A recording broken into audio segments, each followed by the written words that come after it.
चलिए, रेशियो और प्रोपोर्शन के इंट्रोडक्शन के बाद, यानी रेशियो के इंट्रोडक्शन के बाद अब हम लोग एग्जाम्पल और एक्सरसाइज पर आते हैं। पहले एक्सरसाइज से पहले 3 एग्जाम्पल क्वेश्चन दिया हुआ है और एक्सरसाइज में 6 क्वेश्चन है। ठीक है, ये थोड़े अजीब टाइप के आपको क्वेश्चन दिखेंगे, रेशियो के क्वेश्चन हैं।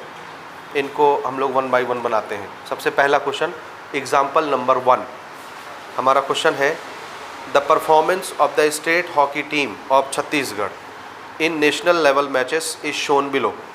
छत्तीसगढ़ की स्टेट हॉकी टीम है जिनके हॉकी खेलने का जो परफॉर्मेंस है वो दिया हुआ है और पिछले 3 सालों का मैच का परफॉर्मेंस दिया हुआ है। 3 सालों का, एक दिया है 2016 और एक दिया है 2015 का और एक दिया है 2014 का। तो 2014, 15 और 16 इन 3 सालों में स्टेट हॉकी टीम ने कैसा खेला है, इसका जो है डाटा हमको दिया हुआ है। समझ आया? हमसे क्वेश्चन पूछा जा रहा है from the given data for 3 years, दिए हुए 3 साल के डेटा को देख करके tell in which year did the team play best. आपको ये बताना है कि किस साल टीम ने सबसे अच्छा परफॉर्मेंस किया, सबसे बेस्ट खेला। ठीक है, एक्सप्लेन गिविंग रीज़न, साथ में आपको रीज़न बताना है। ठीक है, तो हम ये जो डाटा दिया हुआ है इसको हम एक चार्ट के रूप में पहले बना लेते हैं ताकि पढ़ने में हमको आसानी लगे। ठीक है, तो सबसे पहले ईयर की बात हो रही है तो ईयर का कॉलम हम बना लेते हैं। ईयर, कौन कौन से साल की बात हो रही है? 2016, 2015, 2014, ये 3 साल हो गए ना। ठीक है, उसके बाद ये 3 डाटा जो दिया है बीच में, बुक में देखिए। पहला डाटा है play 12 matches in 2016 and won 10, मतलब 2016 में कितने मैच खेली टीम हमारी, कितने? प्ले 12 मैचेस, कितने मैच खेली? 12, and won, win won, won नहीं पढ़ते वर्ब का 3rd फॉर्म, तो वॉन का मतलब जीता हुआ। कितने मैचेस जीती? 10। 12 मैच खेली और जीती कितनी? 10। इसका मतलब है हारी कितनी इसमें? 2 मैच हारी। तो यहाँ पर हम डाटा इस तरह से बनाते हैं, मैच प्लेड, मैचेस प्लेड, कितने मैच खेले गए और कितने मैच जीते गए यहाँ लिख लेते हैं। मैचेस विन या वॉन, कुछ भी लिख लीजिए ये। तो इस तरह से हम लोग एक चार्ट यहाँ से प्रिपेयर कर लेते हैं। ठीक है, आ रहा है समझ में? हाँ जी, अब आप तीनों डाटा देख देख के बताते जाइए। 2016 में कितने मैच खेले गए टोटल? 12, और जीता कितना गया? 10 मैच। 2015 में played 10 matches in 2015 and won 7, कितने मैच खेले गए 15 में? कितने? 10, और जीता कितना? 7। 2014 में कितने मैच खेले गए? 11, और जीता कितना गया? 8 है ना। अब हमको इसमें ये बताना है कि किस साल सबसे अच्छा परफॉर्मेंस रहा टीम का। तो कैसे डिसाइड करेंगे कि अच्छा परफॉर्मेंस रहा? क्या देख करके? आप सब क्रिकेट खेलते हो ना, आगे क्वेश्चन आएगा एक्सरसाइज में क्रिकेट को लेकर के। तो सपोज ये क्रिकेट का ही डाटा है, हालांकि ये हॉकी का है ना। तो हमारी टीम खेल रही है और 3 साल का डाटा, 3 साल का रिकॉर्ड हमारे सामने है। किस साल उसका परफॉर्मेंस ज़्यादा अच्छा था ये हमको बताना है। कैसे फैसला करेंगे? क्या इनको देख करके आप बता सकते हैं कि किस साल परफॉर्मेंस ज़्यादा अच्छा था? 2016। क्या देख के बोल रहे हैं? 10 मैच उन्होंने जीता इसलिए। 2015 में 7 मैच जीते थे, 2014 में 8 मैच जीते थे, इसलिए इधर ज़्यादा जीते थे। तो 2016 का परफॉर्मेंस ज़्यादा अच्छा है। लेकिन ये भी देखिए कि 2016 में मैच कितने खेले थे? 12 खेले थे, तब 10 जीते थे। 15 में 10 मैच खेले थे तब जाके 7 जीते थे, और इसमें 11 खेले थे तब जाके 8 जीते थे। ठीक है, is it a fair comparison? क्या ये फेयर कंपैरिजन है? बोलिए, क्या ये फेयर कंपैरिजन है? क्यों नहीं है? जैसे ऐसे समझिए, 2 टीम को हम क्रिकेट खिलवाते हैं, ध्यान से सुनिएगा मेरी बात। या जिसको जो गेम पसंद है वो गेम इमेजिन कर लीजिए। 2 टीम हम लेके आए, ठीक है, मैं क्रिकेट का एग्जांपल देता हूँ, आपको जो गेम पसंद है आप वो इमेजिन करके सोच सकते हैं इसको, ठीक है। कितने टीम है हमारे सामने?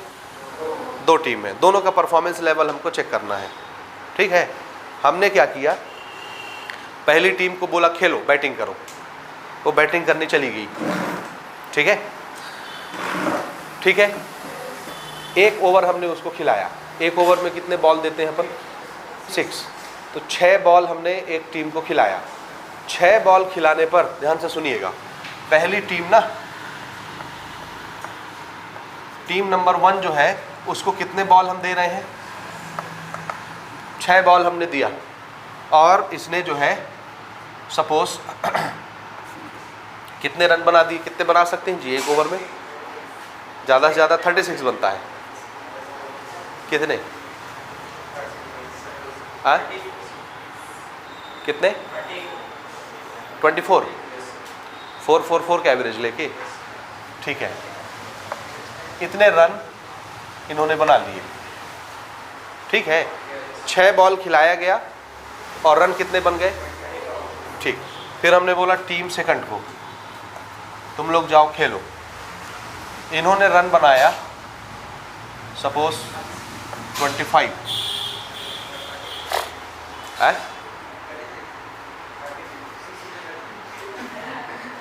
36 रन। नहीं सुनो तो,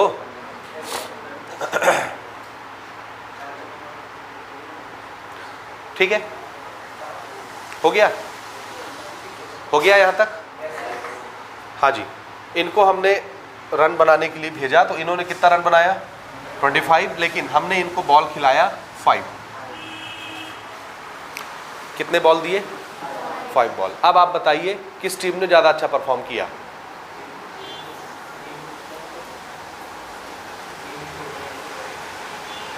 बोलो। टीम 2 ने ज़्यादा अच्छा परफॉर्म किया। टीम 1 क्यों नहीं? हाँ, सोचो ना, वही तो मैं बताना चाह रहा हूँ आपको और वही मैं आपसे सुनना भी चाह रहा हूँ। सोचिए ज़रा सा।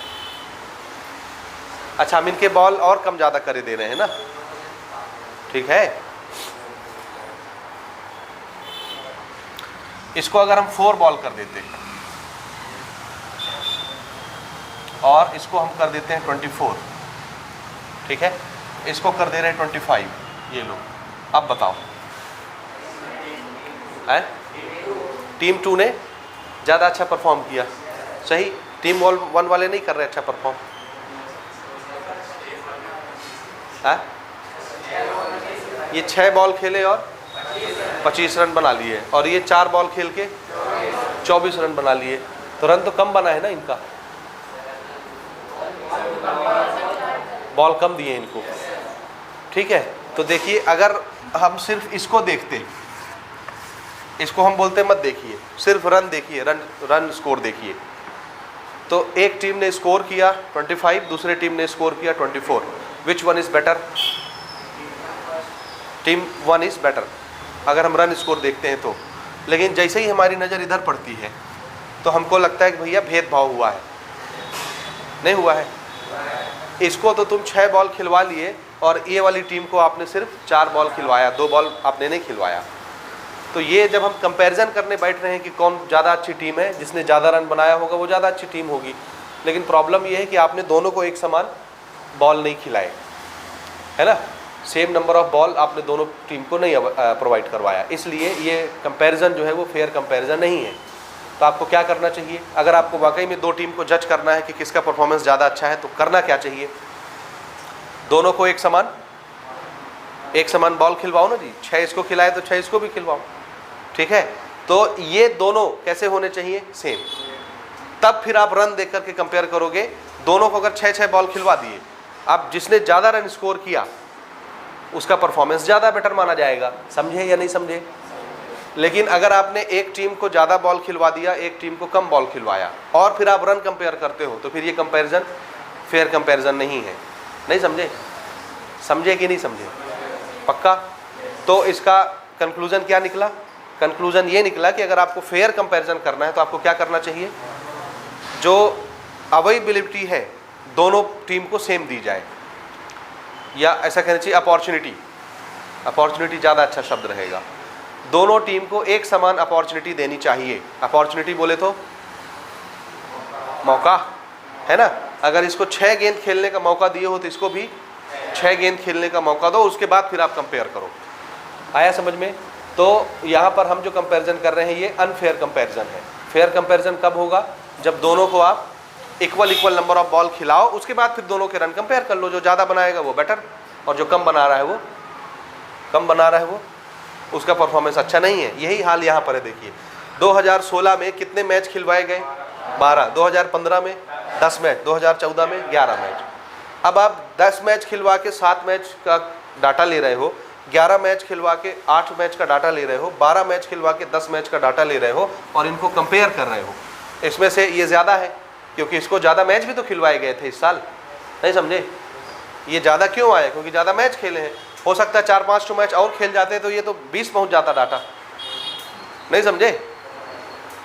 अरे भैया हम 8 मैच और खिलवा देते तो नहीं, ये 15 मैच नहीं जीत जाता मोटा। जितना ज़्यादा मैच खिलवाओगे उतना ज़्यादा चांस रहेगा विन करने का। और इसको अगर हम 4 मैच खिलवाए होते तो ये 2 मैच जीता होता। समझ रहे हो कि नहीं समझे। तो इस किसी का नंबर ऑफ विन ज़्यादा है, किसी का कम है, वो इस क्राइटेरिया पर भी तो डिपेंड करता है कि आपने किसी को ज़्यादा मैच खिलवाया, किसी को कम खिलवाया। ठीक है, समझ आया कि नहीं आया। तो हमको सबसे पहले क्या करना चाहिए, सबसे पहले ये क्या होगा, सेम होना चाहिए, नहीं समझे। जैसे ये नंबर ऑफ बॉल क्या हो रहे थे, अलग अलग थे और हम फेयर कंपैरिजन नहीं कर पा रहे थे, तो बॉल की संख्या कैसी होनी चाहिए, सेम। उसी तरह से इनकी संख्या भी कैसी होनी चाहिए, सेम होनी चाहिए। लेकिन ये सेम होने का सिलसिला तब होता है जब आप डिफरेंट टीम को कंपेयर करते हैं। क्या करते हैं, डिफरेंट टीम को जब कंपेयर करना होता है। जैसे यहाँ मैंने टीम 1 और टीम 2 लिया है, ठीक है, और एक टीम को ज़्यादा बॉल खिलवाया है, दूसरी टीम को कम बॉल खिलवाया है, और हम इनके रन देख रहे हैं। इस तरह से देख करके हम परफॉर्मेंस नहीं बता सकते। ये दोनों अलग अलग टीमें हैं। लेकिन इस क्वेश्चन में क्या दिया हुआ है, एक स्टेट हॉकी टीम है छत्तीसगढ़ की, एक ही टीम है। वही टीम 2016 में खेली, वही टीम 2015 में खेली, वही टीम 2014 में खेली। तो किस साल उसका परफॉर्मेंस ज़्यादा अच्छा था। यहाँ 3 टीमें हैं कि टीम 1 है, टीम 1 ठो है, ठीक है। तो टीम 1 है तो हमको इनको सेम बनाने की ज़रूरत नहीं है। लेकिन टीम अलग अलग हो जाएगी तो फिर हम क्या करेंगे, सबको सेम बनाएंगे। ये चीज़ समझ आया। तो ये जो डाटा मैं बता रहा हूँ, ये एक्सरसाइज के पहले क्वेश्चन में आप फंसेंगे, तो आपको वहाँ पे यही काम करना पड़ेगा कि ये जो डाटा अलग अलग दिखेगा, सबसे पहला काम क्या होगा, इनको क्या करना, इनको सेम बनाना। ठीक है, अभी तो फिलहाल हम नहीं बना रहे, अभी हम डायरेक्ट कर रहे हैं, क्योंकि यहाँ पे कितने टीम है, एक टीम है, और एक टीम को उसी टीम से कंपेयर करना है हमको। ठीक है, उसके ईयर का परफॉर्मेंस हमको देखना है। तो परफॉर्मेंस के लिए देखिए क्या करेंगे।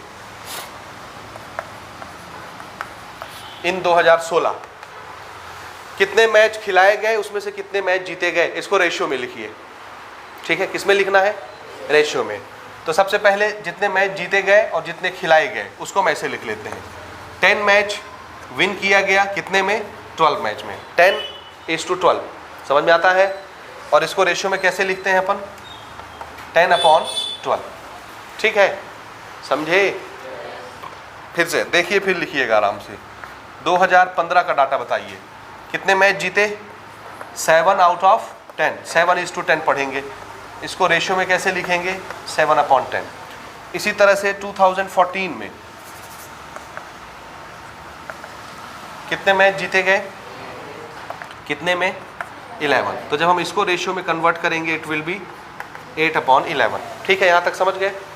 अच्छा, जो कटते हैं उनको कटा के वहाँ तक ले जाइए जब तक प्राइम नंबर हमको नहीं मिल जाते, यानी कटना बंद नहीं हो जाता।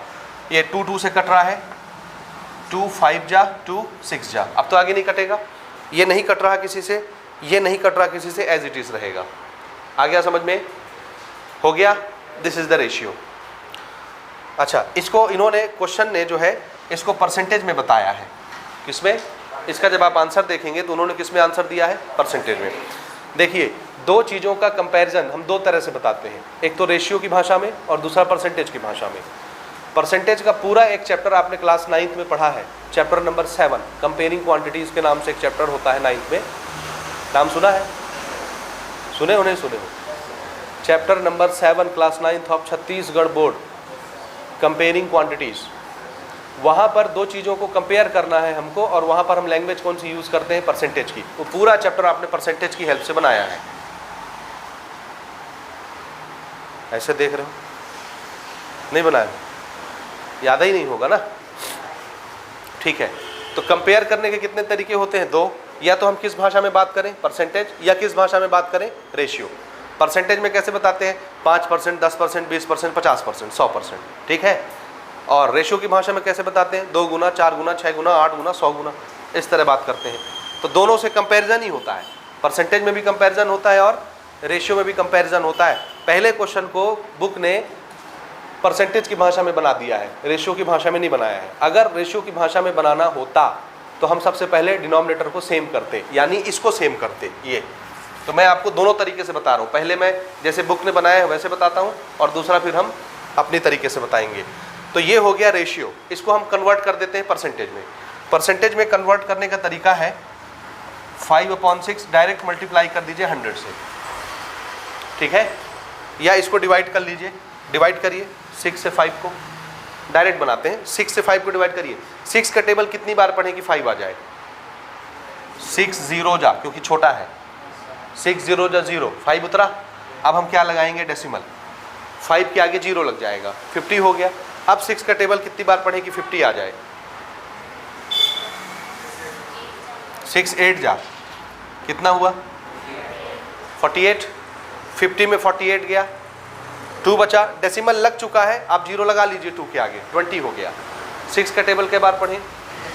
6 3 जा 18, 20 में 18 गया, कितना बचा? 2 बचा, डेसिमल लगे हुए, फिर 0 लगा लो, फिर वो 20 हो गया। फिर 6 का टेबल कितनी बार पढ़ेंगे? 3 बार, ऐसे पढ़ते जाएंगे, सो ऑन। ठीक है, समझ आया? तो इतने सारे डिजिट को अगर हम स्किप करना चाहें तो छोड़ सकते हैं, 2 डिजिट ले लेते हैं। तो इसकी जगह पर हम क्या लिख सकते हैं? 5/6 की जगह पर 0.83, और परसेंटेज में चेंज करना है तो किससे मल्टीप्लाई कर दिए? 100 से। 100 से जैसे मल्टीप्लाई करोगे, कितने जीरो होते हैं 100 में? 2 जीरो, तो ये डेसिमल 2 कदम आगे आ जाएगा 100 से मल्टीप्लाई करने के बाद, and it will be almost 83%। कितना आ गया ये समझ आया? 100 से मल्टीप्लाई होके इट विल बी 83%। ठीक, तो ये परसेंटेज की भाषा में चेंज हो गया। यहाँ पर देखिए, इसको डिवाइड करिए, इट विल बी 0.7, और अगर परसेंटेज में चेंज करना है तो 0.7 को 100 से मल्टीप्लाई करिए, ये कितना हो जाएगा? 70%। 100 से मल्टीप्लाई करने से परसेंटेज में कन्वर्ट हो जाता है। क्लियर है? ये डेसिमल यहाँ पर है, इसको डिवाइड करेंगे, आता है डिवीज़न। 100 से मल्टीप्लाई होगा तो डेसिमल कितने कदम खसक जाएगा? जितने जीरो हैं, 2 जीरो हैं, तो ये यहाँ से गया 1 कदम, आगे कोई नंबर नहीं है तो 0 होगा, 1 कदम और खसक गया तो ये 0 भी आ गया आगे वाला। समझ आ रहा है? ये आ रहा है नहीं आ रहा? It will be 70%। नेक्स्ट वाला देखिए, इसको डिवाइड करिए, 11 0 जा 0, 8 उतर गया, डेसिमल लगाइए, 80 हो गया। 11 का टेबल कितनी बार पढ़े 80 तक जाने के लिए? 11 7 जा 77, 80 में 77 जाएगा, 3 डेसिमल लगा है, 30 बना लो उसको। अब 11 का टेबल कितनी बार पढ़े 30 तक जाने के लिए? 11 2 जा, हो गया। आगे जाने दीजिए, आगे तो नहीं पढ़ना अब हमको।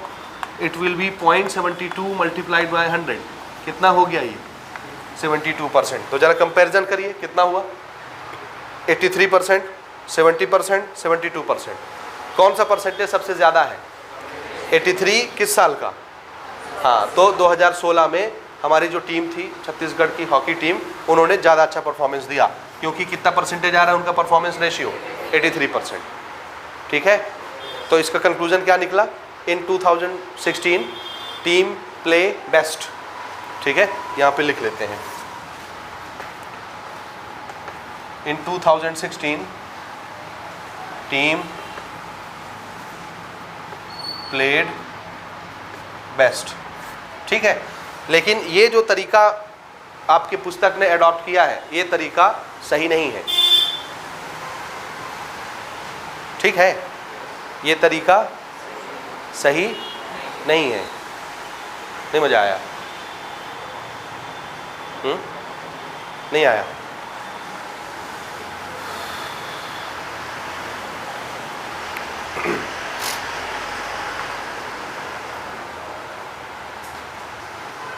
हो गया? ये बना लिया आपने, लेकिन ये तरीका सही नहीं है। तो फिर सही तरीका क्या है? सही तरीका ये है जो अभी हम बात कर रहे थे कि अगर आपको दो चीज़ों को कंपेयर करना है, भले आप दो टीम का डाटा कंपेयर कर रहे हो या एक ही टीम के पिछले साल के डाटा को कंपेयर कर रहे हो, तो शर्त ये है कि नंबर ऑफ बॉल कैसे होनी चाहिए? सेम होनी चाहिए।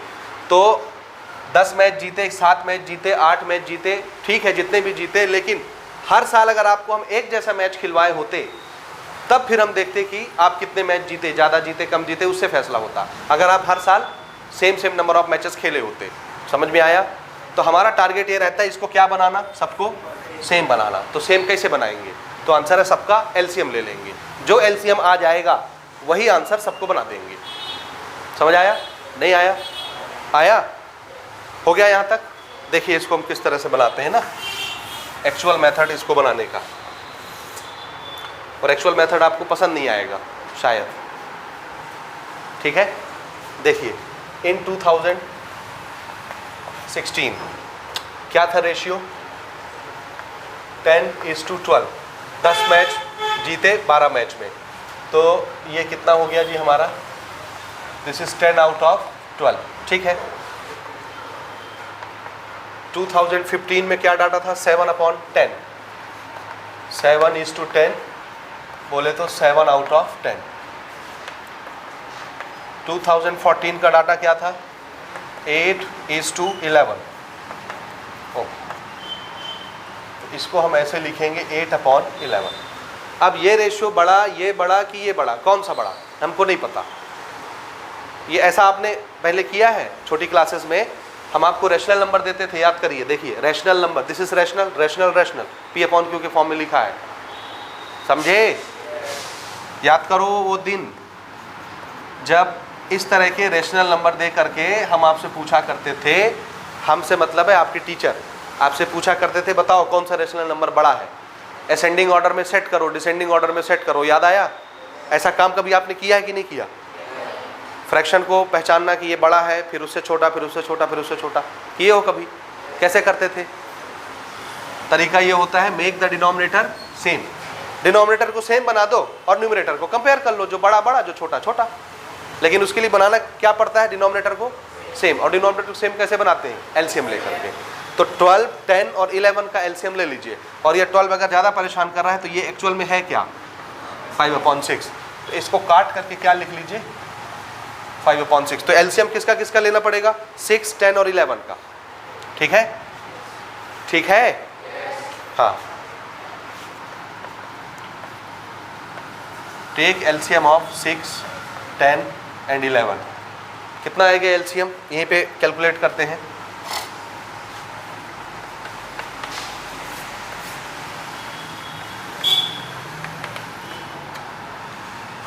ठीक है, 3 तो ये 1 हो जाएगा, ये 5, ये 11, फिर 5, 11, फिर 11। ऐसे नहीं निकालते हो? ऐसे निकालते हो? और कोई तरीका है? और भी तरीके हैं दुनिया में, ठीक है? ठीक है ये?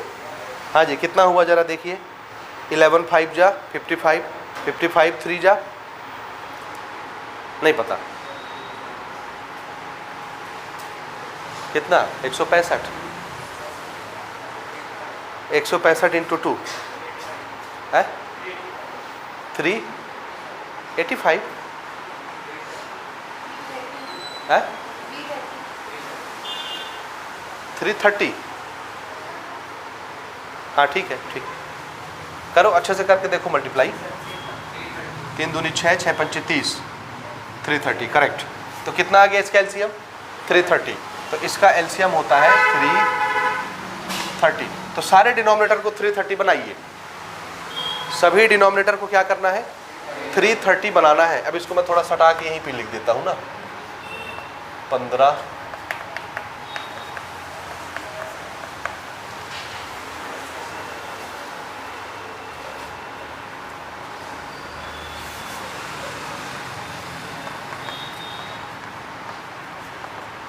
हाँ जी, हो गया।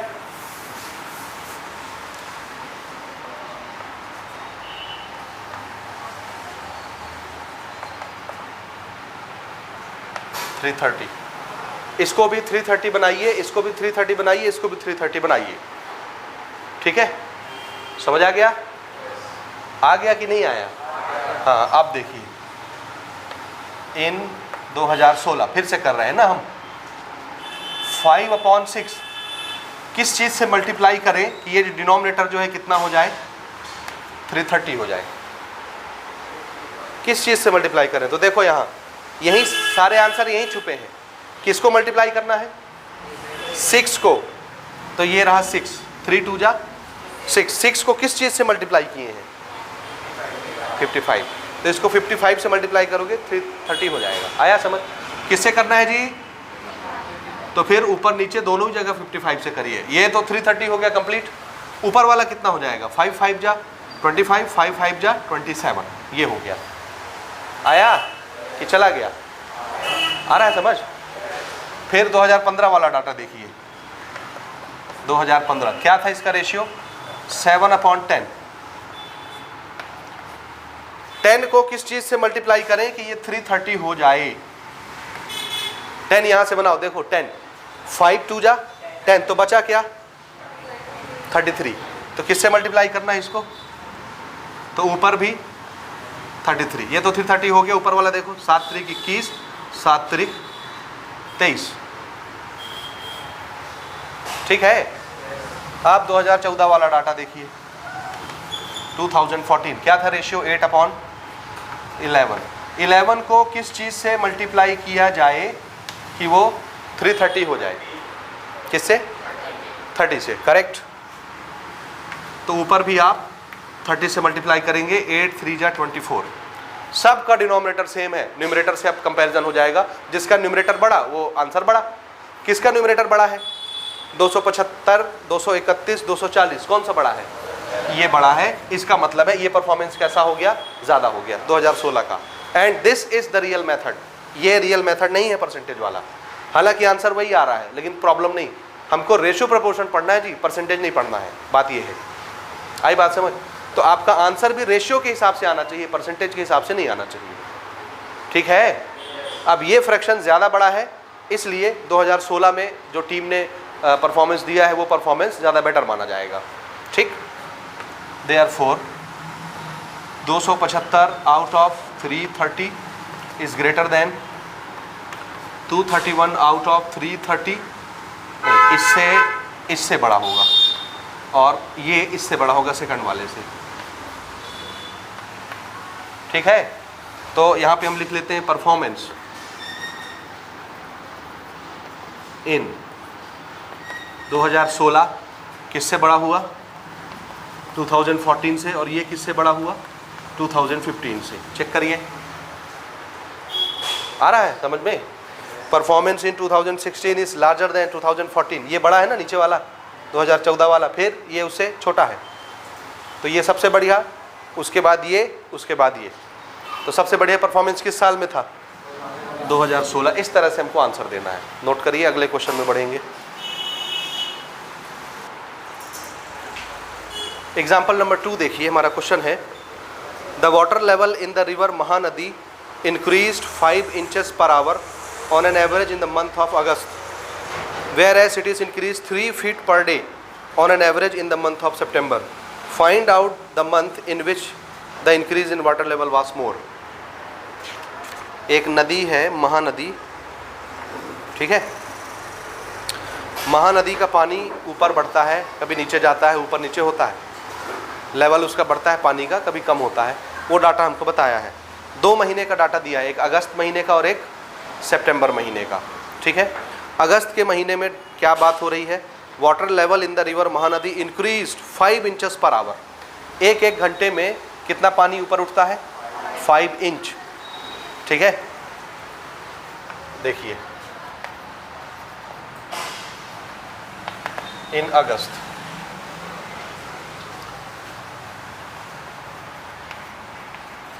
water level increased by 5 inches per hour. ठीक है, 5 इंचेस पर आवर। इसको रेशियो की भाषा में अगर लिखना हो तो कैसे लिखेंगे? 5 इंचेस पर आवर को 5 इंचेस इज टू 1 आवर। समझ में आता है? 5/1। दूसरी लैंग्वेज क्या हो जाएगी इसकी? 5/1। ये इंच में इधर लिख लेते हैं ना, 5 इंचेस पर आवर, यानी ऐसे भी लिखा जा सकता है 5 इंचेस पर आवर। ठीक, समझे? नहीं समझे? हाँ, सितंबर का महीना देखिए, where as it is increase 3 feet per day on an average in the month of September.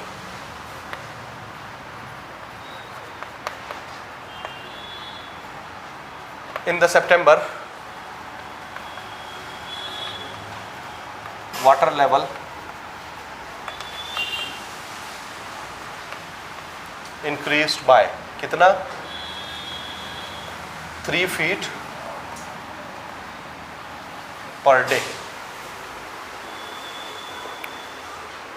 Find out the month in which the increase in water level was more. किस महीने पानी ज़्यादा ऊपर चढ़ा? 3 feet पर डे कैसे लिखोगे इसको दूसरी भाषा में?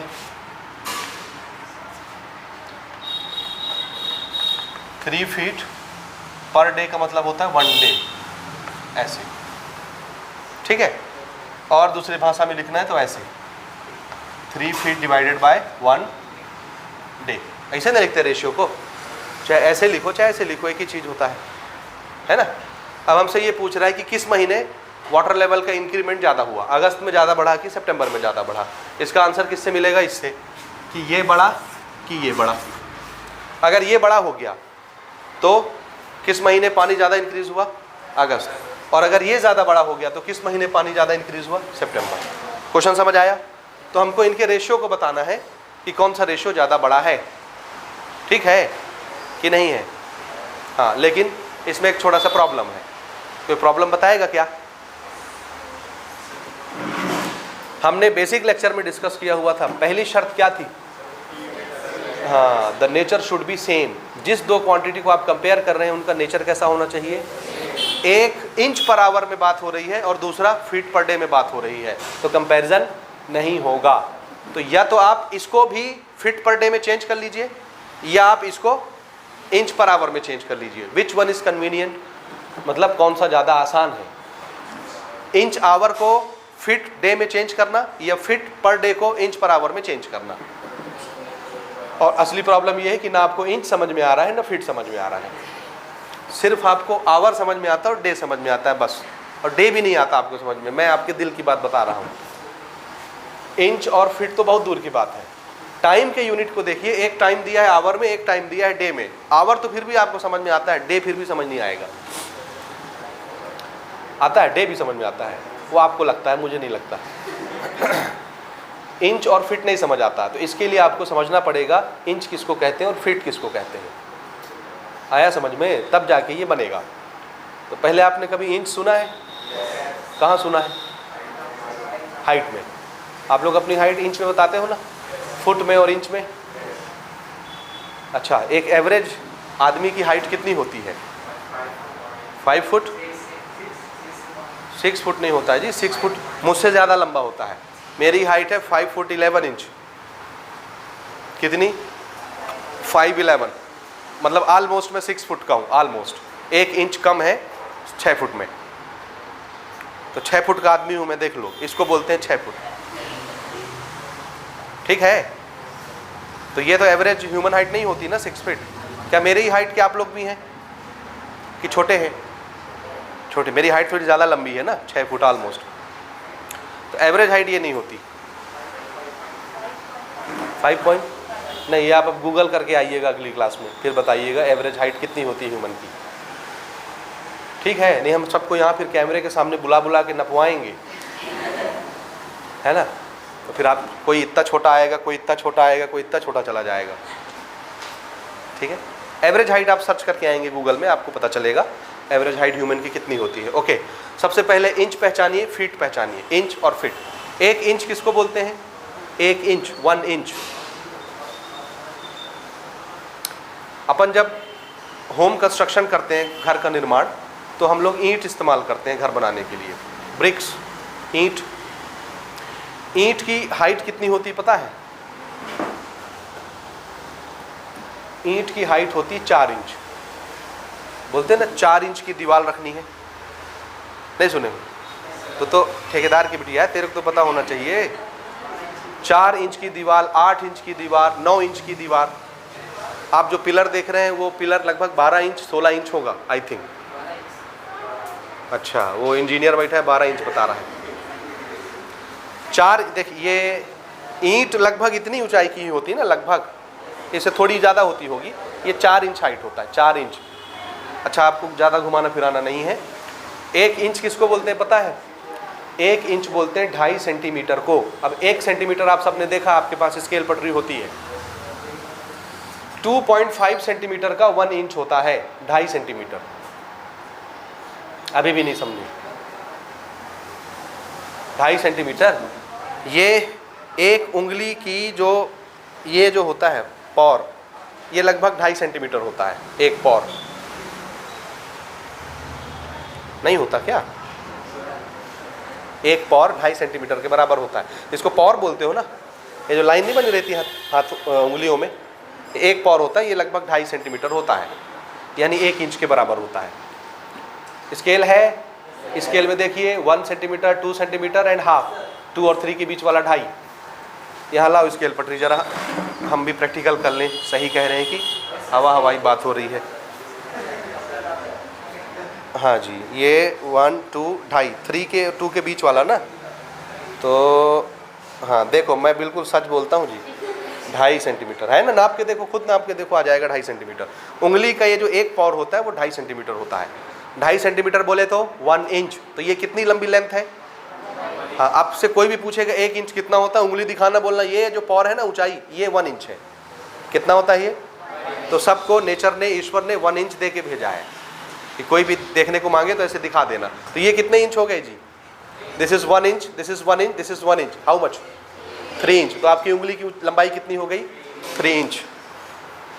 2.5, 2.5, 2.5, तो 2.5, 2.5, 5 और 1 2.5, 7.5, 7.5 सेंटीमीटर होना चाहिए। नाप के देखते हैं भला, 7.5, ये तो 7 ही आ रहा है जी, थोड़ा बहुत कम ज़्यादा नेचर बना के भेज दिया है। ठीक है, तो जरूरी नहीं है कि हर पौर की ऊंचाई एक समान हो, ये ज़्यादा है तो ये थोड़ा कम है, ये थोड़ा कम है, ऐसे ही है।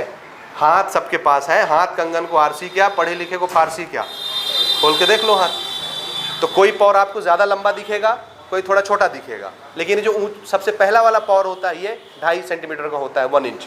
आ गया समझ में? याद रहेगा कि ना रहेगा? हाँ, तो 1 इंच किसको बोलते हैं? 1 इंच किसको बोलते हैं? 2.5 सेंटीमीटर को 1 इंच बोला जाता है। क्लियर? यहाँ पर मैं लिखता हूँ साइड में,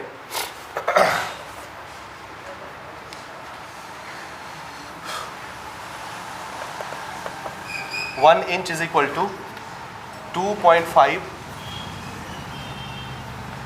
centimetre. 2.5 centimetre is 1 inch. Clear है? 2.5 सेंटीमीटर बराबर 1 इंच होता है। लेकिन हमको सेंटीमीटर में बात नहीं करनी, हमको इंच में ही बात करनी है। अब फीट को समझिए। 1 फुट किसको बोलते हैं? देखिए, हम लोग फुट यूज़ करते हैं, यहाँ फीट लिखा हुआ है। फुट बोलते हैं ना अपन, फुट, और यहाँ क्या लिखा है? तो फुट और फीट एक दूसरे के प्लूरल है। क्या है? प्लूरल। क्या बोलते हो? प्लूरल। प्लूरल, ठीक है। सिंगुलर प्लूरल समझते हो? एक या एक से ज़्यादा, एक होता है तो फुट यूज़ किया जाता है, एक से ज़्यादा फुट हो गया तो उसको फिर फीट बोलते हैं। जैसे 1 फुट है, 1 फुट, तो उसको फुट बोलेंगे, लेकिन 2 फुट है तो उसको 2 फीट बोलेंगे। एक से ज़्यादा फुट हो गया ना तो वो बहुवचन हो गया, तो उसको फिर फुट ना बोल के क्या बोलते हैं? फीट बोलते हैं। ये इंग्लिश लिटरेचर में है, अदरवाइज मातृभाषा में तो फुट ही बोलते हैं, 10 फुट 50 फुट। ठीक है, हो गया? हाँ, अब ये 1 फुट, 1 फुट किसको बोलते हैं पता है? इसको बोलते हैं। ये दोनों अंगूठे फैलाओ जी अपने ऐसे और मुट्ठी बंद करो। दोनों अंगूठे फैलाइए ऐसे, मुट्ठी बंद करिए, दोनों अंगूठे सटा दीजिए। अंगूठों को इस तरह सटाइए। ये जो लेंथ बनी यहाँ से लेकर के यहाँ तक, दिख रहा है? यहाँ लास्ट से लेकर के ये लास्ट तक, ये जो लेंथ बनी, ये लेंथ क्या कहलाता है? 1 फुट। क्या है ये? 1 फुट, 1 फुट। अब ये 1 फुट कितना होता है पता है? ये 1 फुट होता है 12 इंच। कितना? 12 इंच, 12 इंच। 12 इंच का 1 फुट होता है, ठीक है?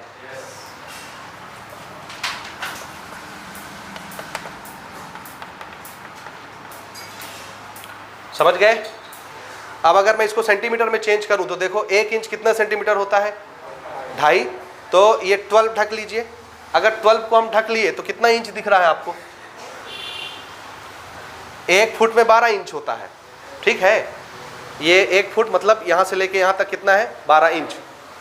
तो अगर मैं इस 12 को ढक लूँ तो फिर इंच के सामने कौन सा नंबर बचा? 1। और 1 इंच कितना होता है? 2.5 सेंटीमीटर। तो यहाँ रख दीजिए 1 इंच की जगह 2.5 सेंटीमीटर, 12 से मल्टीप्लाई हो जाएगा। आया समझ में? तो ये कितना बनेगा?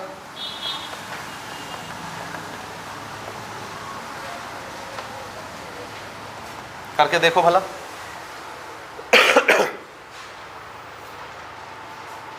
नहीं मजा आया? आया कि नहीं आया? अब हमारी स्केल पटरी 15 सेंटीमीटर की होती है और 1 फुट कितने सेंटीमीटर का हो गया? 30 सेंटीमीटर, यानी 2 स्केल पटरी के बराबर, ठीक है? थोड़ा स्केल दिखाइए। हाँ, ये आपकी स्केल जो है ये 0 से लेकर के कितना लिखा रहता है? 15। तो इसको डबल करूंगा तो 30 सेंटीमीटर होगा। वो 30 सेंटीमीटर क्या होता है? 1 फुट। यानी 30 सेंटीमीटर में कितने इंच होते हैं? 30 सेंटीमीटर बराबर 12 इंच, और 12 इंच को ही क्या बोलते हैं? 1 फुट। तो कोई नापना पसंद करोगे? देखो मैं कैसे पकड़ूं? ले आओ तो कोई एक जन नापिए। नापिए, आइए आइए, शर्माइए नहीं। अच्छा, वेरी गुड। ये तो है हमारे पास, सब ये लेके चलती है भाई। 30 सेंटीमीटर का स्केल लेके चल रही है। तो लो इसको थोड़ा सा नापो। आओ यहाँ पे जल्दी से, क्विक। मैं 1 फुट ऐसे बनाऊंगा, आप एक कॉर्नर से दूसरे कॉर्नर तक इसको नाप लेना। इधर आ जाओ, आप भी स्क्रीन में दिख जाओ। कितना आ रहा है? 20। नहीं नहीं, अच्छे से नापो। अंगूठा भी थोड़ा टेढ़ा है ना। कितना आया? ये इधर इधर इधर इधर सटाओ, आगे बढ़ाओ, आगे 0 लेवल मिलाओ, 0 0 और आगे जाएगा, और आगे जाएगा। बस बस बस, 30 है। इधर आप यहाँ तक छुआ रही है ना। और मेन ये होता है ना कि ये जो स्केल होता है, ये देखो इतना तो इसमें खाली रहता है ये, तो इसको कौन बैलेंस करेगा? तो ये 1 फुट कितना होता है? 30 सेंटीमीटर होता है, करेक्ट? ये रखिए इसको। तो ये हमारा एक्सपेरिमेंट भी हो गया ना, ठीक है? तो ये डाटा समझ आया आपको? अब हमको चेंज करना है। देखिए, अगर मैं इस 3 को ढक लूँ, कितना फीट दिखा? 3 को ढकिए, कितना फीट हो गया? 1 फीट। और 1 फीट को इंच में कितना बोलते हैं? 1 फीट को इंच में कितना बोलते हैं? तो जैसे ही 3 ढकेंगे 1 फीट हुआ। 1 फीट को इंच में बदल दो, क्या लिखोगे उसको? इस 1 फीट को अपन क्या लिख सकते हैं? हाँ, 1 फीट को क्या लिख दिए? 12 इंचेस। और सामने क्या लिखा हुआ है? तो 3 इसमें मल्टीप्लाई हो गया। समझ गए? तो अगले लाइन में ये कितना हो जाने वाला है? 36 इंचेस। अब ये भी इंच में, ये भी इंच में कन्वर्ट हो गया। आ रहा है समझ में कि जा रहा है? This is our and this is day. तो ये भी तो सेम होना चाहिए। आवर और डे का क्या कनेक्शन जानते हैं आप? एक दिन कितने आवर? 24 आवर्स। ठीक है, यहां तक आया समझ? ये आवर लिखा, अच्छी बात है। अगर मैं इस 1 डे को ढक लूं, या ठीक है, दिस इज 1 डे, कोई नंबर तो है नहीं। 1 डे को क्या लिख सकते हैं अपन? 24 आवर। तो ये भी आवर में हो जाएगा, ये भी आवर में कन्वर्ट हो जाएगा। तो इसको क्या लिख दिए? 24 आवर्स। ठीक है, लेकिन प्रॉब्लम है, यहाँ 1 है, यहाँ 24 है। तो इसको भी 1 बनाओ। तो देखो ऊपर नीचे से कुछ कटता है क्या? कटेगा? कटेगा नहीं कटेगा? 1 बनाइए उसको भी। ठीक है, यहीं से काट देते हैं। देखो 12 1 जा, 12 2 जा। अब तो नहीं कटेगा। अभी भी हम काट के, ये 3 और 2 तो है ना डिवाइड में, तो 2 से डिवाइड कर देते, नीचे 1 बचेगा। 2 तो डिवाइड कर देगा 3 को, नीचे से 2 खत्म हो जाएगा। नहीं समझे? 2 का टेबल पढ़िए, कितनी बार पढ़े? 2 1 जा 2, कितना आया 1। अब 2 से छोटा है तो डेसिमल लगा लीजिए, कितना हो गया 10। 2 का टेबल कै बार पढ़े 5। वैसे भी 3/2 1.5 होता है, 3 को आधा करोगे कितना बनेगा 1.5, 1.5। 1.5 इंच, नीचे कितना बचा 1 आवर। समझे कि नहीं समझे? तो देखिए यहाँ भी 1 आवर, यहाँ भी 1 आवर, करेक्ट। यहाँ भी इंच, यहाँ भी इंच, करेक्ट। हो गया, भेदभाव खत्म। कर लो कंपेयर, कौन सा बड़ा हुआ, 5 बड़ा कि 1.5 बड़ा? क्योंकि दोनों का डिनोमिनेटर तो 1 हो चुका है, तब सिर्फ आपको न्यूमरेटर कंपेयर करना है। तो कौन बड़ा है 5। इसका मतलब है किस महीने में वाटर लेवल ज़्यादा इंक्रीज हुआ, ठीक है। इसको आप रेशियो में लिखेंगे तो रेशियो में कैसे लिखोगे, it could be written as 5 inch is to 1 hour, ठीक है। वो तो लिखा ही ऊपर ना, कोई बात नहीं, इसको लिख लेते हैं हम रेशियो में 1.5 inches is to 1 hour, correct है। ये ऊपर लिखा है रेशियो में, इसको भी हमने रेशियो में लिख दिया। तो दोनों 1 आवर में कन्वर्ट हो गए डिनोमिनेटर। तो खाली न्यूमरेटर देख करके हम बताएंगे किस महीने में वाटर लेवल ज़्यादा इंक्रीज होता है। तो किस महीने में ज़्यादा इंक्रीज हुआ, therefore in August water level increased more. हो गया, दिस इज आंसर। समझ गए?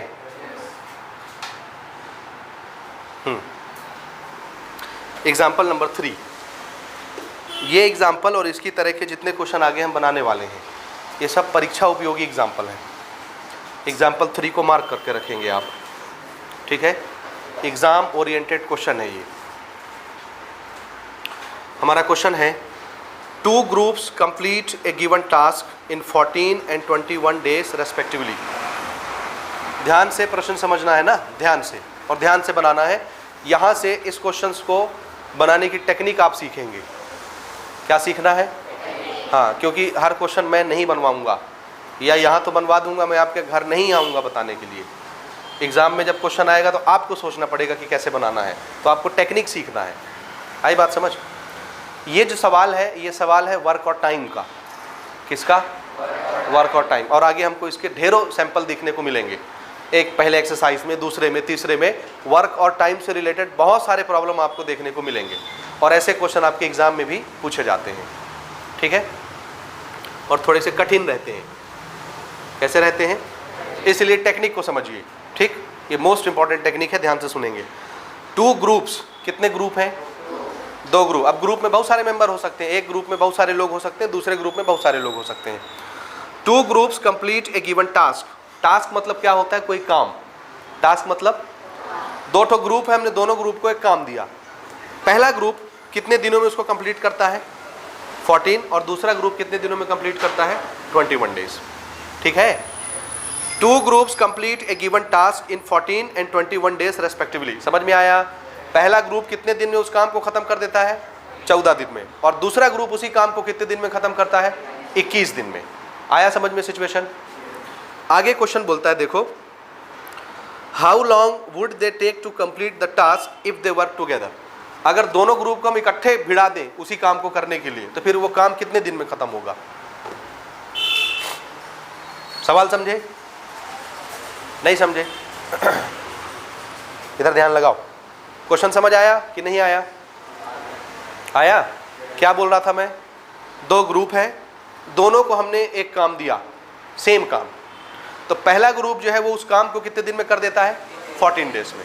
और दूसरे ग्रुप से अगर वही काम करवाते हैं तो कितने दिन में करता है? 21 डेज में, है ना। अब अगर हम दोनों को अलग अलग काम करवाने के बजाय इकट्ठा जमा कर दें और बोले यही काम है, दोनों मिल के करो, दोनों ग्रुप, तो फिर वो कितने दिन में काम खत्म करेंगे, ये हमसे पूछा जा रहा है। पहले तो ये बताओ कि एक ग्रुप 14 दिन लेता था काम खत्म करने के लिए, दूसरा ग्रुप 21 दिन लेता था काम खत्म करने के लिए, जब दोनों अलग अलग काम करते थे, है ना।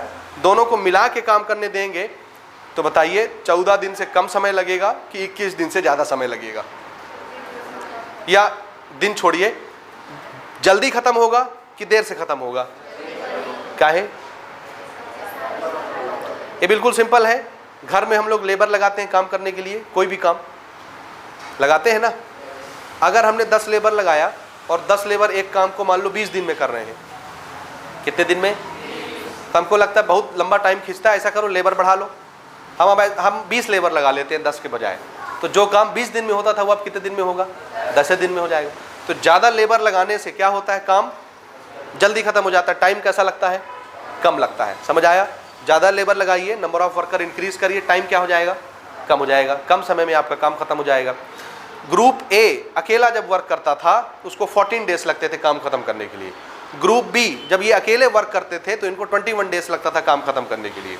अब हम दोनों ग्रुप को कलेक्टिवली जमा करेंगे, एक साथ उसी काम को करवाएंगे तो पहले से कम टाइम लगेगा, क्योंकि 2 ग्रुप जमा करना मतलब ज़्यादा नंबर ऑफ लेबर हो जाना उसमें।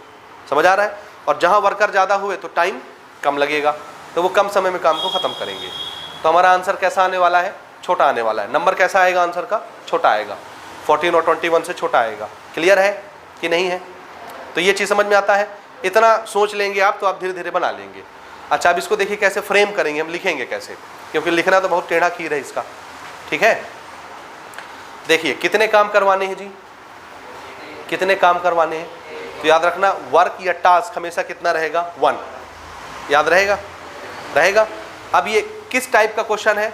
आंसर है वर्क और टाइम का।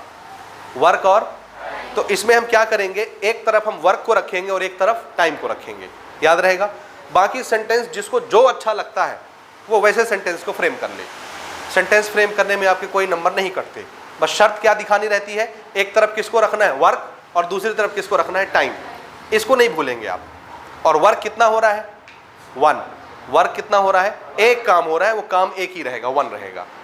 ठीक है, अब मैं इसको किस तरह से फ्रेम करता हूं इसको देखिए। 2 ग्रुप है, एक ग्रुप को मैं मान लेता हूं ग्रुप ए और दूसरे ग्रुप को क्या मान लेता हूं? Group B. ठीक है, देखिए कैसे इसको फ्रेम करते हैं अपन।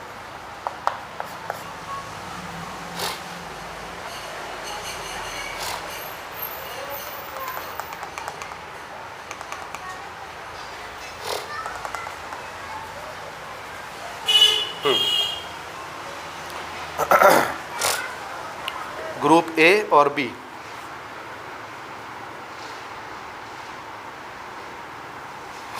ठीक।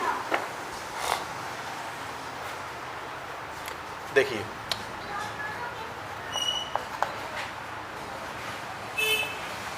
Work done by group A, group first, group A, कुछ भी लिख सकते हो ना। Work done by group A कितने दिन में काम खत्म करते थे ये? कितने? 14 डेज। देखिए ये हम फ्रेमिंग किसी भी तरह से कर सकते हैं।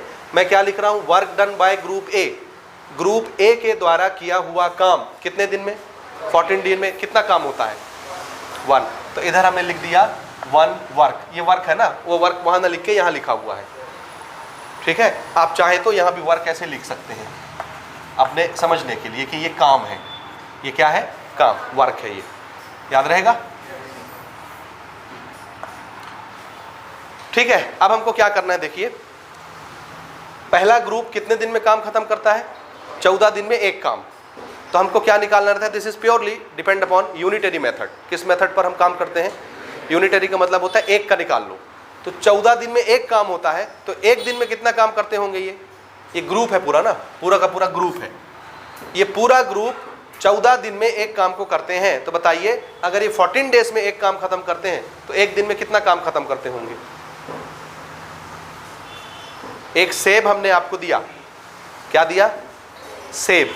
और आप उस सेब को 14 दिन में खा के खत्म करते हो, तो रोज कितना कितना खाते थे? रोज टुकड़े खा रहे हो कि पूरा खा रहे हो? एक टुकड़ा, एक टुकड़ा, एक टुकड़ा, एक टुकड़ा। तो देखो ये एक काम कितने दिन में हो रहा है? 14 दिन में। तो एक दिन में कितना काम हो रहा है? इस एक काम के कितने टुकड़े करो? 14 टुकड़े। नहीं समझे? एक काम आपको कंप्लीट करना है और आप टाइम कितना ले रहे हो? 14 डेज। तो ऐसा करो जितने दिन ले रहे हो ना उतने टुकड़े करो इसके। कितने टुकड़े हो गए? अब ये एक टुकड़ा उठाइए, ये एक टुकड़ा कितना? ये उतना है जितना आप एक दिन में कर रहे हो। एक दिन में एक टुकड़ा, दूसरे दिन में दूसरा टुकड़ा, तीसरे दिन में तीसरा टुकड़ा, ऐसे करके 14वें दिन में 14वां टुकड़ा। सारे टुकड़े खत्म हो गए। तो कितना काम हो गया? एक काम, क्योंकि हमने टुकड़े कितने किए? 14, और एक दिन में एक टुकड़ा करते हैं। तो ये कितने टुकड़े हो गए? 14। अब 14 में से मैं एक उठाता हूँ, 1। तो ये कितना हुआ 1 आउट ऑफ 1 आउट ऑफ, और इसको लिखते कैसे 1 आउट ऑफ 14 को 1/14। नहीं समझे? समझे? तो 14 डेज में एक काम, तो एक दिन में 1/14 काम। समझ आया? वैसे भी देखो, सिर्फ खेल किसका है? आंसर है टाइम का और वर्क का। एक तरफ वर्क एक तरफ टाइम, बाकी भाड़ में जाए, छोड़ दीजिए इसको, मत देखिए। वो लिखने का हुनर है, कौन कितना अच्छा लिख लेता है इसको। कंपैरिजन सिर्फ किसका हो रहा है? टाइम और वर्क का। ठीक है, इधर 14 डेज उधर 1 वर्क, मुझे इसको 1 डे बनाना है। तो देखिए 14 डे के साथ क्या हो रहा है? मल्टीप्लाई। क्या हो रहा है? मैं चाहता हूं यहां 1 दिखे और 14 मल्टीप्लाई में है, तो मैं 14 को उधर भेज दूंगा, तो यहां क्या बचेगा? 1। समझ आया? 14 डे के साथ मल्टीप्लाई में उधर जाएगा, डिवाइड में आ जाएगा, तो कितना हो जाएगा? 1/14 वर्क। ठीक है, तो ये कितना कर दिए हम? 1 डे, ये उधर जाके क्या हो गया? 1/14 पार्ट ऑफ वर्क। ठीक है, बाकी फ्रेमिंग वैसे कर दिए। Therefore,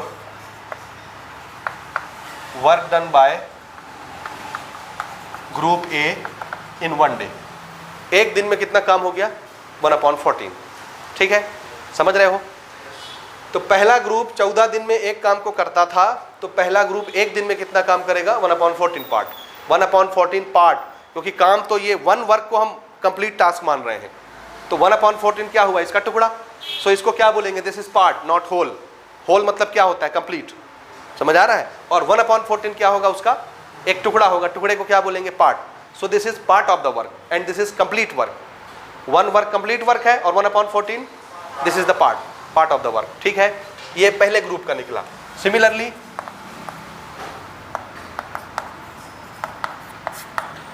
ग्रुप बी का निकालिए।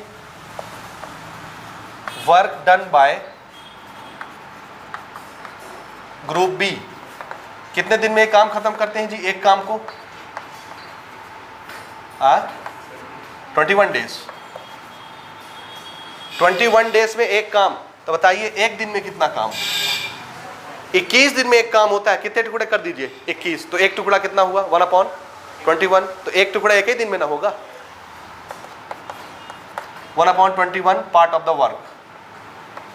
आ रहा है समझ? कोई डाउट है? नहीं है? ये लिख लोगे यहां तक? ऐसे लिख लोगे ना? दोनों के एक एक दिन का काम हमको पता है। अब हमको काम कैसे कराना है? फाइनली दोनों को मिला के इकट्ठा। तो हमको पता है ये ग्रुप ए एक दिन में कितना काम करता है, ग्रुप बी एक दिन में कितना काम करता है। तो अगर हम दोनों को मिला देते और बोलते एक दिन भर काम करो, तो दोनों मिलके कितना काम करते? एक दिन का काम। ग्रुप ए एक दिन में इतना काम करता है, ग्रुप बी एक दिन में इतना काम करता है। हमने बोला दोनों मिलके एक दिन काम करो, तो दोनों का मिला के एक दिन का काम कितना होगा? ग्रुप ए इतना करेगा, ग्रुप बी इतना करेगा, दोनों मिला देंगे तो दोनों का सम। दोनों मिलके कितना करेंगे? अपना अपना करेंगे, तो टोटल कितना हो जाएगा? दोनों का सम। दोनों को कंबाइन कर देते हैं। देखिए अकॉर्डिंग टू क्वेश्चन, हाँ, work done by group A and group B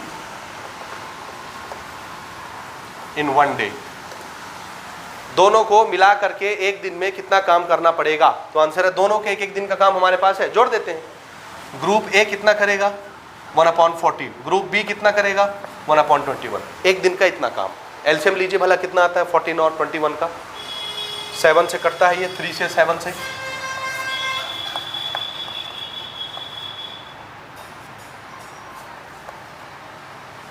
to से कटा लेते हैं, 2 7 जा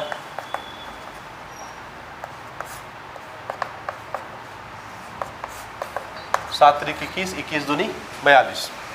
तो कितना एलसीएम हो गया इसका? 42। ठीक है, 14 से 42 को डिवाइड करिए, कितना आएगा? 3। 14 3 जा 42, तो 3 मल्टीप्लाइड बाय 1 3। 21 से 42 को डिवाइड करिए, 2 मल्टीप्लाइड बाय 1 2। तो ये कितना हो गया? 5/42। And this is what? इधर डे है, तो ये क्या चल रहा है? Part of the work. ठीक है, आ रहा समझ?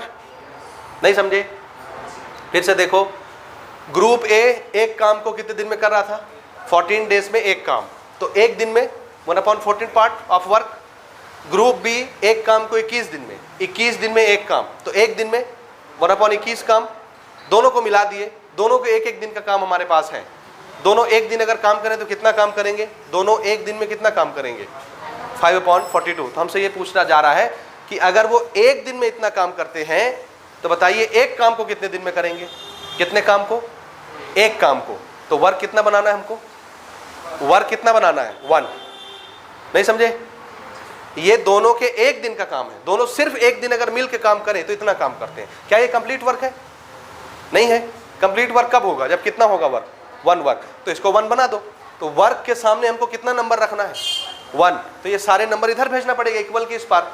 ये इक्वल साइन न लगा है, इक्वल के इस तरफ अगर ये सारे नंबर आ गए तो यहाँ वर्क के सामने कितना नंबर बचेगा? 1। अब देखिए ये डिनोमिनेटर में है, इधर आएगा तो न्यूमरेटर, ये न्यूमरेटर है, इधर आएगा तो डिनोमिनेटर। तो ये क्या हो जाएगा इधर आके? 42/5 किससे मल्टीप्लाई होगा?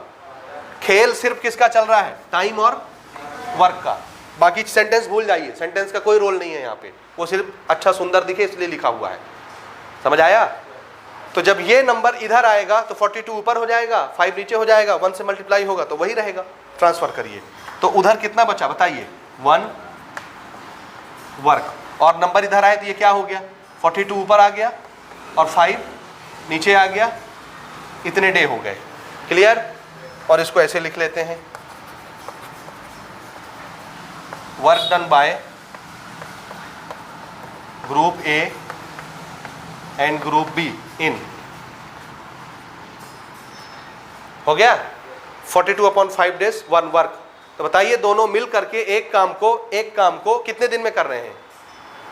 ये काम एक हो गया ना, तो इसको कंप्लीट करने के लिए कितना दिन लग रहा है? इतना। This is our answer. यही ना क्वेश्चन पूछ रहा था कि दोनों मिल करके एक काम को कितने दिन में करेंगे। तो हमने काम को एक बना लिया, 1 वर्क। अब इधर डे है तो 1 वर्क को कंप्लीट करने में इतना डे लग रहा है। अब इसको आप अपने शब्दों में स्टेटमेंट में लिख लीजिए। आया समझ? अब हमको स्टेटमेंट में लिखना है, देखिए कैसे लिखेंगे। देयरफॉर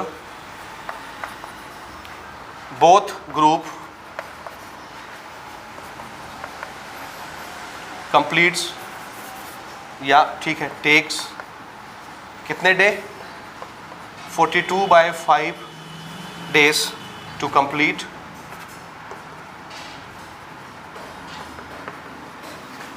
1 टास्क या 1 वर्क। पढ़ के देखिए भला। Both groups takes 42/5 days to complete 1 work. समझ में आता है कि नहीं आता? अब ये थोड़ा अटपटा लगता है, ये कितने दिन है? 5 से डिवाइड करके इसको टोटल डे में कन्वर्ट कर लीजिए। करिए 5 8 जा 40, 2 बचा। तो ठीक है, ये कितना हो जाएगा? 8 डेज और 2/5 पार्ट ऑफ द डे। ये दिन का हिस्सा ना हो गया अब। तो 8 दिन पूरा पूरा और 2/5 क्या हो जाएगा? एक दिन का और ये हिस्सा। एक दिन के 5 टुकड़े करिए, 5 में से 2 हिस्सा लगेगा, 2 टुकड़ा लगेगा काम खत्म करने में। 2/5 पार्ट ऑफ अ डे। आ रहा है समझ? तो लगभग कितना दिन लग रहा है? 8 और थोड़ा सा और, तो 8 दिन में काम खत्म होगा। इसका आंसर किस में दिया हुआ है? 42/5 में, या इसी में दिया है ना, 8 राइट 2/5 करेक्ट है। आ रहा है समझ? तो इस भाषा में लिखिए या इस भाषा में लिखिए, एक ही चीज़ है। 8 right 2/5 days to complete 1 work. आ रहा है समझ? This is your statement. ऐसा भी लिखोगे तो भी चलेगा, ऐसा लिख दोगे तो भी चलेगा। करेक्ट? This is answer. आ रहा है समझ? तो ये आप मेथड को समझिए किस तरह से मैं इस पे काम कर रहा हूँ, और इसी तरह से आगे जो क्वेश्चन आएंगे उसमें आपको काम करना है। हो गया?